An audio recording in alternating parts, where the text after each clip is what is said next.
खुद को प्रेम करो। लुइस एल है। 11वां दिन। अच्छा महसूस करना, अपने क्रोध को मुक्त करना। आज आप अपने क्रोध को संबोधित करेंगे।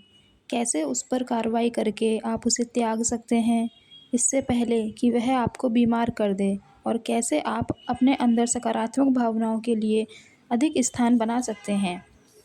प्रतिदिन स्वयं से बात करना और स्वयं को बताना कि आपको प्रेम किया जाता है कैसा लगता है। अपने आईने में देखें और कुछ पल निकालकर स्वयं को बधाई दें। आपने अपनी भावनाओं में गहराई से देखा है और अतीत से मुक्त होना शुरू कर दिया है। अब आप अपने मन में सकारात्मक एफर्मेशंस का टेप चलाना सीख रहे हैं। अब तक की अपनी प्रगति का जश्न मनाएं। मैं आपको और मिरर वर्क के प्रति आपकी प्रतिबद्धता का जश्न मनाती हूँ। जब आप अपने अतीत को खोद रहे थे और अपनी भावनाओं को मुक्त कर रहे थे, तब आपको कुछ नाराज़गी भरी भावनाएं मिली होंगी, जिनका निशाना आप या आपके जीवन की कोई विशेष घटना रही होगी। इसलिए आज मैं आपको माफ़ करने और अंदर के गुस्से को रिहा करने में मदद करूंगी, ताकि आप स्वयं के बारे में अच्छा महसूस करें।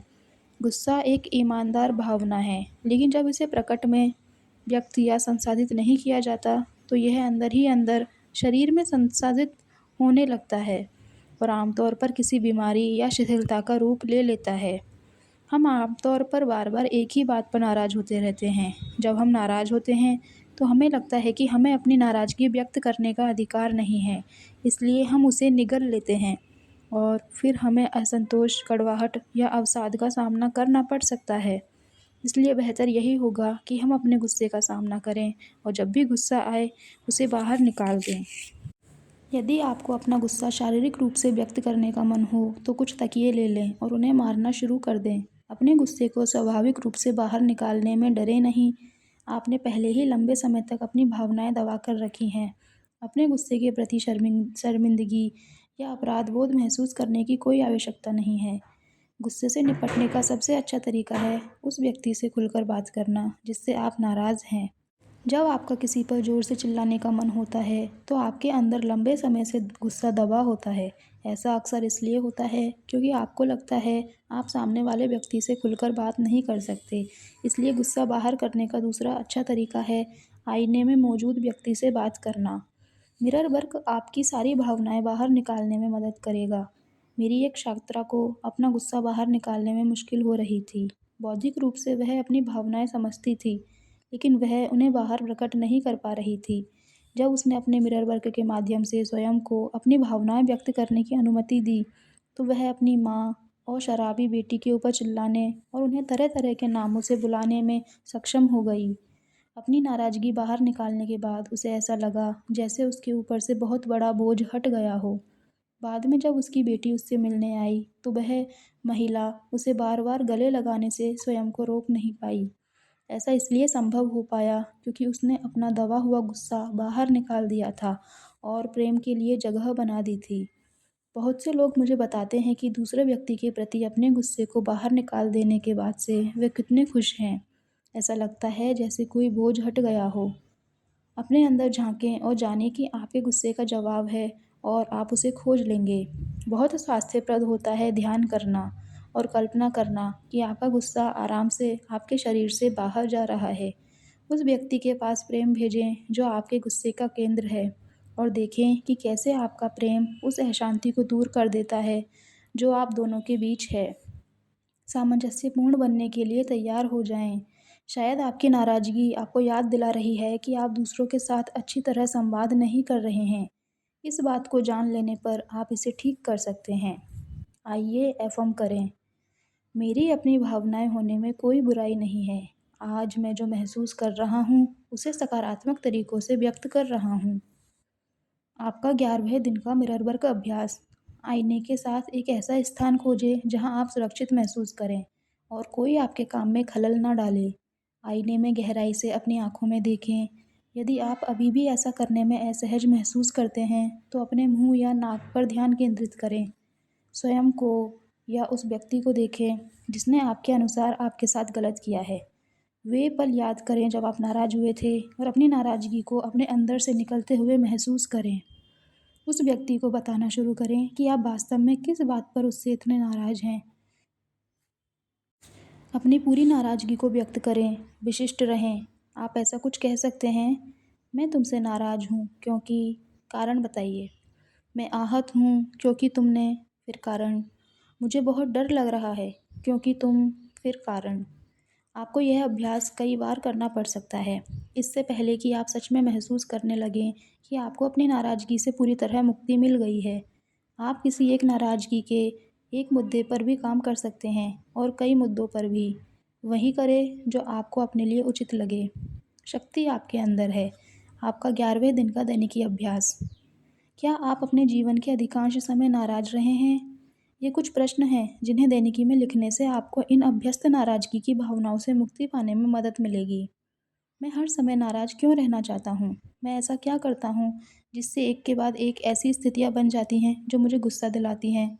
मैं अभी भी किसको सज़ा दे रहा हूँ? मेरे व्यवहार में ऐसा क्या है जो दूसरों में मुझे चिढ़ाने की प्रवृत्ति को जगाता है? अब स्वयं से ये प्रश्न पूछें और अपने जवाब लिखें। मैं क्या चाहता हूँ? मुझे किस बात से खुशी होती है?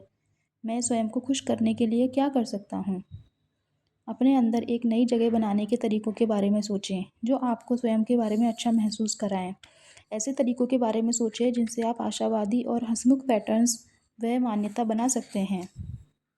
11वें दिन के लिए आपका हार्ट थॉट। मैं अच्छा महसूस करने का अधिकारी हूँ। मैं अच्छा महसूस करने का अधिकारी हूँ। जीवन बहुत सरल है। हम इसे अपने अनुभव, विचार और भावना के स्वरूपों से बनाते हैं। जो विचार हमारे अपने बारे में और जीवन के बारे में होते हैं, वह हमारे लिए सच हो जाते हैं। विचार सिर्फ एक साथ बंधे हुए शब्द होते हैं। उनका अपना कोई अर्थ नहीं होता। वे हम हैं जो उन्हें अर्थ देते हैं। अपने मन में हम बार बार नकारात्मक संदेशों पर ध्यान केंद्रित करके उन्हें अर्थ देते हैं। हम अपनी भावनाओं के साथ क्या करते हैं, यह बहुत महत्वपूर्ण है। क्या हम उनका क्रियान्वयन करेंगे? क्या हम दूसरों को सजा देंगे?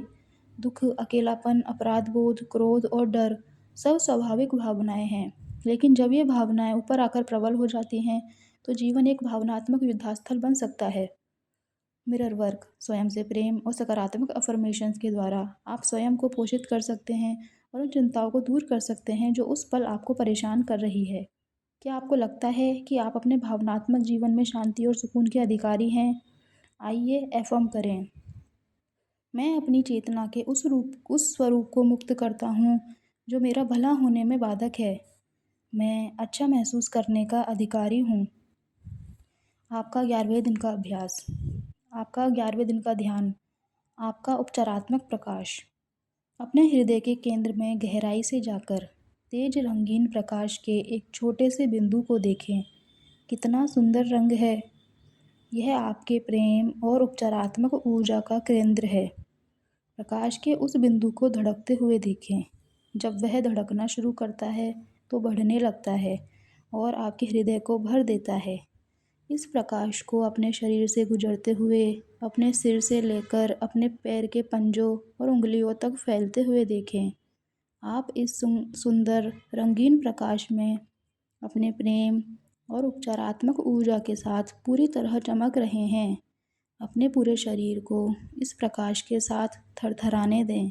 अपने आप से कहें, अपनी ली हुई हर सांस के साथ मैं और अधिक स्वस्थ होता जा रहा हूँ। इस प्रकाश को अपने शरीर से रोगों को साफ करके जीवंत स्वास्थ्य लौटाते हुए महसूस करें। फिर इस प्रकाश को अपने अंदर से निकलकर चारों दिशाओं में फैलने दें ताकि आपकी उपचारात्मक ऊर्जा उन सबको छू ले जिन्हें उसकी ज़रूरत है। कितने सौभाग्य की बात होगी कि आप अपना प्रेम, प्रकाश और अपनी उपचारात्मक ऊर्जा को उन लोगों के साथ बाँट पाएँ जिन्हें उपचार की आवश्यकता है। अपने प्रकाश को फैलकर अस्पतालों, नर्सिंग होम्स, अनाथालयों, जेलों, मानसिक चिकित्सालयों और निराशा भरी अन्य संस्थाओं में जाने दें और वहाँ उम्मीद, ज्ञान और शांति आने दें। उसे अपने शहर के हर उस घर में फैलने दें जहाँ भी दर्द या कष्ट है। अपने प्रेम, प्रकाश और उपचारात्मक ऊर्जा से उन लोगों को राहत दें जिन्हें उसकी आवश्यकता है। इस ग्रह पर एक ऐसे स्थान का चयन करें जिसे आप स्वस्थ करना चाहते हों। वह स्थान दूर भी हो सकता है और आपके बिल्कुल पास भी। अपने प्रेम, प्रकाश और उपचारात्मक ऊर्जा को उस स्थान पर केंद्रित करें और उसे संतुलन और सामंजस्य में आते देखें। उसे परिपूर्ण होते हुए देखें। प्रतिदिन कुछ पल निकाल कर अपना प्रेम, प्रकाश और उपचारात्मक ऊर्जा अपने चुने हुए स्थान पर भेजें। हम जो देते हैं वह कई गुना बढ़कर हमारे पास आता है। अपना प्रेम दूसरों को दें और ऐसा ही है।